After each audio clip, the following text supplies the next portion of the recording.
Hi everybody, this is Suzy and Rafa from Cheeky Seats. Hello. Today we're going to show you how to install one of our Honda Ruckus diamond seat covers. And there it is. This is the product that we make, a seat cover, not an actual seat. So, the front of the Ruckus cover has the pull stop in it.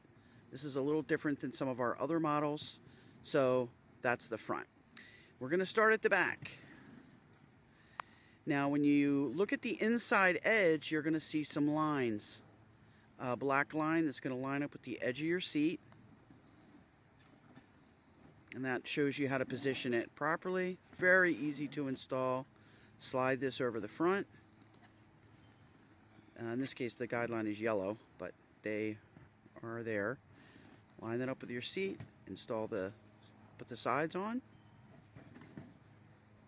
stretch it over, adjust the pull stop.